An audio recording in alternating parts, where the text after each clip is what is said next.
ये जो स्क्रीन पर आप देख रहे हैं ये सोलर पर मिलने वाली सब्सिडी का अमाउंट है। 2023 में इतनी सब्सिडी आपको मिलती थी। यहां पर मैंने 1 किलोवाट, 2 किलोवाट से लेकर 10 किलोवाट तक सोलर लगवाने पर कितनी सब्सिडी मिलती थी वो लिखा है। और इसके सामने जो आप देख रहे हैं ये 2024 के नए सब्सिडी रेट्स हैं जो 5 जनवरी 2024 से गवर्नमेंट ऑफ इंडिया ने शुरू कर दिए हैं। तो यहां पर आप देख सकते हैं सब्सिडी का अमाउंट कितना ज्यादा बढ़ गया है। 1 किलोवाट सोलर लगवाने पर 14,588 रुपए की सब्सिडी पहले आपको मिलती थी, जो अब बढ़ के 18,000 हो चुकी है। इसी तरह से आप 2, 3, 5 या 10 किलोवाट का सोलर लगाएंगे तो उस पर भी सब्सिडी का अमाउंट बढ़ गया है। 10 किलोवाट सोलर लगवाने पर पहले आपको 94,822 की सब्सिडी मिलती थी, अब वो बढ़कर 1,17,000 हो गई है। यह सब्सिडी आपको तब मिलती है जब आपका घर जड़ से जुड़ा हुआ है, छत आपकी खुद की और अपनी छत पर आप सोलर पैनल लगवाते हैं। तो 10 किलोवाट तक का सोलर लगवाने पर आपको यह सब्सिडी मिलती है। 10 किलोवाट से ऊपर अगर आप लगवाओगे तो सब्सिडी नहीं मिलेगी। और यह सब्सिडी सेंट्रल गवर्नमेंट की तरफ से है जो पूरे देश में लागू है। लेकिन कुछ ऐसी जगह होती है जो थोड़े हिली एरियाज में पड़ जाती है या फिर मेनलैंड इंडिया से थोड़ा डिस्कनेक्टेड है, जहां तक पहुंचना थोड़ा मुश्किल होता है।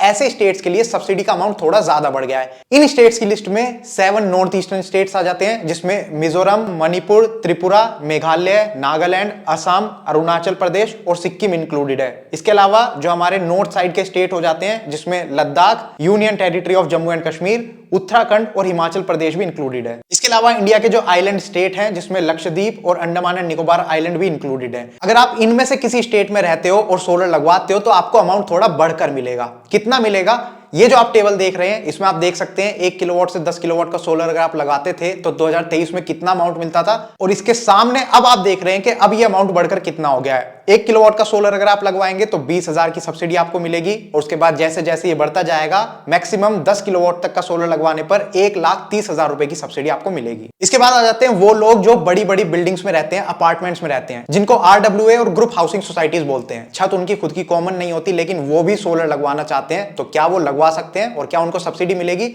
बिल्कुल मिलेगी। आपके पास खुद की छत नहीं है, लेकिन आपकी सोसाइटी में कुछ ऐसा कॉमन एरिया है, जैसे बिल्डिंग की जो छत है वो कॉमन छत है, सबकी है, वहां पर आप सोलर लगवा सकते हैं। पूरी सोसाइटी की जो कॉमन फैसिलिटीज होती हैं, जैसे आपकी सोसाइटी में लाइट है, लिफ्ट है, वाटर कनेक्शन है, ये सारी कॉमन फैसिलिटीज के लिए जो इलेक्ट्रिसिटी यूज होती है उसकी फुलफिलमेंट के लिए आप सोलर लगवा सकते हो, और वहां पर भी आपको सब्सिडी मिलेगी। अब वहां पर जो सोलर प्रोजेक्ट है वो थोड़े बड़े लगते हैं, तो इसलिए आप अपनी स्क्रीन पर देख सकते हो। यहां पर मैंने आपको बताया अगर आप 100 किलोवाट, 200 किलोवाट से लेकर 500 किलोवाट तक का सोलर सेटअप लगाते हो तो कितनी सब्सिडी आपको मिलती थी 2023 में। और यहां पर भी आप देख सकते हो सब्सिडी का अमाउंट 2024 में अब बढ़ गया है। 100 किलोवाट का सोलर सेटअप अगर आप लगाते हो तो 9 लाख रुपए तक की सब्सिडी आपको मिल जाती है। और इसी तरह से जैसे आपका सेटअप बढ़ता जाएगा, 500 किलोवाट तक का सोलर सेटअप अगर आप लगवाते हो तो 45 लाख रुपए तक की सब्सिडी आपको मिल जाती है। वहीं अगर आपकी सोसाइटी स्पेशल स्टेट्स के अंदर आती है, जो अभी मैंने आपको गिनवाए थे, तो अगेन ये अमाउंट थोड़ा ज्यादा बढ़ जाएगा। कितना बढ़ जाएगा वो आप अपनी स्क्रीन पर देख सकते हैं। 100 किलोवाट के लिए आपको 10 लाख की सब्सिडी मिलेगी, और जैसे जैसे आपका सेटअप बढ़ेगा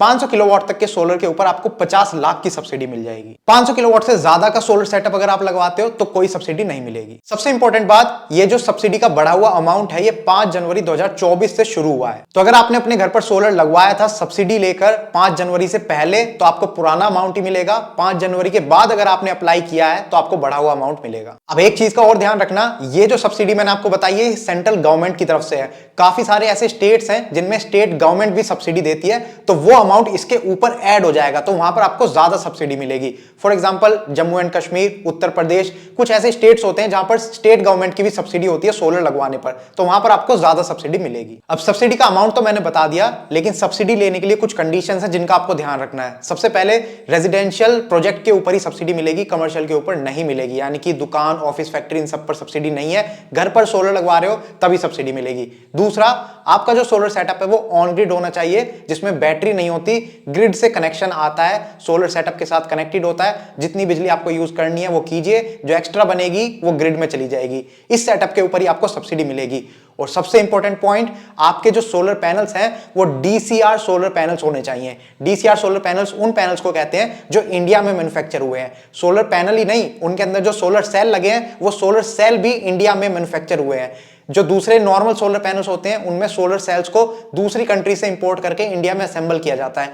ऐसे सोलर पैनल्स के ऊपर सब्सिडी नहीं मिलती। डीसीआर सोलर पैनल जो इंडिया में मैन्युफैक्चर हुए हैं उन्हीं के ऊपर सब्सिडी मिलेगी। अब एक बार आपको ये पूरा प्रोसेस बता देता हूं कैसे आपको सब्सिडी मिलेगी, कैसे अप्लाई करना है। तो इंडियन गवर्नमेंट ने एक वेबसाइट बनाई थी, national portal for rooftop solar. ये स्क्रीन पर आप देख सकते हैं। इस वेबसाइट पर जाकर आपको अप्लाई करना है। इस वेबसाइट का लिंक वीडियो के डिस्क्रिप्शन में मिल जाएगा। इस वेबसाइट पर आपको रजिस्टर करना है। रजिस्टर करने के बाद आपको अपना स्टेट सेलेक्ट करना है, अपनी डिस्ट्रीब्यूशन कंपनी सेलेक्ट करनी है। वहां पर आपको अपना इलेक्ट्रिसिटी कंज्यूमर नंबर डालना है। यह आपको आपके इलेक्ट्रिसिटी बिल के ऊपर मिल जाएगा।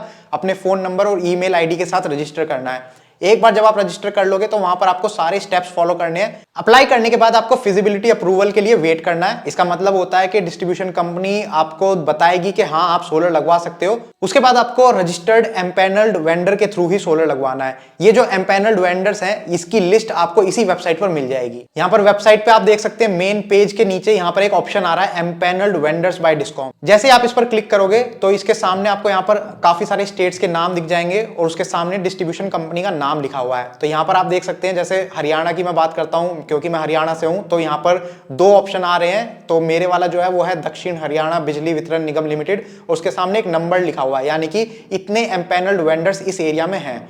तो मैं अगर यहाँ पर क्लिक हेयर पर क्लिक करता हूँ तो यहाँ पर आप देख सकते हैं काफी सारे वेंडर्स के नाम आ गए हैं। टोटल 65 वेंडर्स यहाँ पर हैं।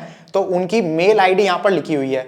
तो इन वेंडर्स को मैं कांटेक्ट कर सकता हूं। ये सारे एम्पैनल्ड वेंडर्स हैं। इनमें से अगर किसी के थ्रू मैं सोलर लगवाऊंगा तो ही मेरे को सब्सिडी मिलेगी, वरना नहीं मिलेगी। अब यहां पर वेंडर चूज करते हुए कुछ बातों का आपको ध्यान रखना होगा। सबसे पहले इतने सारे वेंडर्स आपको आपके एरिया के दिख गए, इन सबको कांटेक्ट कीजिए। इनको बताइए आपको सोलर लगवाना है, या आपके घर पर आएंगे, साइट विजिट करेंगे, आपकी रिक्वायरमेंट को समझ के आपको सोलर सेटअप रेकमेंड करेंगे और प्राइस कोट करके जाएंगे कि ये सारे कंपोनेंट्स लगेंगे और इतना प्राइस बैठेगा। आप ऐसे मल्टीपल वेंडर्स के थ्रू कोटेशन ले सकते हैं। इसके बाद जो वेंडर आपको सही लग रहा है उसको फाइनलाइज कीजिए और नेशनल पोर्टल पर जाकर आपको अपने वेंडर को सेलेक्ट करना है। ध्यान रखिएगा जो वेंडर है कोशिश कीजिएगा कि आपके आसपास के एरिया में हो, जिससे आपको सर्विस इजीली मिल जाए। दूर का वेंडर आप सेलेक्ट करोगे तो वहां पर सर्विस मिलने में दिक्कत होगी। दूसरी चीज, जो भी वेंडर आप सेलेक्ट करोगे वो फाइनल वेंडर होना चाहिए। बीच में आप वेंडर चेंज नहीं कर सकते। अगर आपने बीच में वेंडर चेंज किया, काम सही नहीं लगा, तो पूरा प्रोसेस रिजेक्ट हो जाएगा, आपको दोबारा से अप्लाई करना पड़ेगा। एक बार वेंडर से इंस्टॉलेशन कराने के बाद आपको अपनी डिटेल सबमिट करनी है नेट मीटर के लिए। एक बार इंस्पेक्शन होगा डिस्ट्रीब्यूशन कंपनी की तरफ से, उसके बाद आपको कमीशनिंग सर्टिफिकेट मिल जाएगा। एक बार आपको कमीशनिंग सर्टिफिकेट मिल गया, फिर आपको अपनी बैंक डिटेल्स ऐड करनी है, एक कैंसिल चेक देना है और सब्सिडी का अमाउंट 30 दिन के अंदर डायरेक्टली आपके बैंक अकाउंट में आएगा। कोई बीच में मिडलमैन नहीं है। लास्ट में सवाल आ जाता है कि सब्सिडी मिलने के बाद सोलर सेटअप आपको कितने का पड़ेगा। तो करंटली इंडिया में सोलर पैनल्स के प्राइस काफी ज्यादा कम हो गए हैं। अगर इन प्राइसेस को मैं लेकर चलूं तो 1 किलोवाट का सोलर सेटअप अगर आप अपने घर पर लगवाते हो तो वो 40 से 50 हजार रुपए के बीच में आपको कहीं पड़ता है। On grid solar setup without subsidy इतने अमाउंट का आपको पड़ेगा। अगर इसमें आपको 18,000 रुपए की सब्सिडी मिलती है, मान लीजिए आप किसी नॉर्मल स्टेट में रहते हैं और 18,000 रुपए की सब्सिडी आपको मिलती है 1 किलोवाट सोलर पर, तो आप स्क्रीन पर देख सकते हैं वो अमाउंट कितना कम हो जाता है। इसी तरह से अगर आप 2 किलोवाट, 3 किलोवाट या फिर 10 किलोवाट तक का सोलर सेटअप लगाते हो तो उसकी जो एक्चुअल कॉस्ट है वो भी मैंने यहाँ पर लिखी हुई है और सब्सिडी मिलने के बाद उसकी कॉस्ट लगभग कितनी बैठेगी वो भी लिखी हुई है। अगर आप किसी स्पेशल स्टेट से हो तो ये अमाउंट डेफिनेटली थोड़ा सा और घट जाएगा। तो ये थी एक वीडियो सोलर सब्सिडी के ऊपर। करंटली सोलर पैनल्स के प्राइसेस काफी ज्यादा कम हो चुके हैं और गवर्नमेंट ने सब्सिडी भी बढ़ा दी है, तो ये बेस्ट टाइम है सोलर पैनल्स लगवाने का। इस मौके का फायदा उठाइए क्योंकि किसी को नहीं पता कब तक ये सब्सिडी चलेगी। हो सकता है इस साल चले, हो सकता है आगे भी चले, लेकिन अभी आपके पास मौका है तो सोलर लगवा लीजिए। अगर ये वीडियो बढ़िया लगी तो प्लीज इसको लाइक कीजिए और ज्यादा से ज्यादा लोगों के साथ शेयर कीजिए। और अगर आपको इस टाइप की वीडियोस देखना पसंद है तो आप हमारे चैनल को सब्सक्राइब कर सकते हैं क्योंकि हम इन्हीं सारे टॉपिक्स के ऊपर वीडियोस बनाते हैं। Thank you for watching the video. Good bye.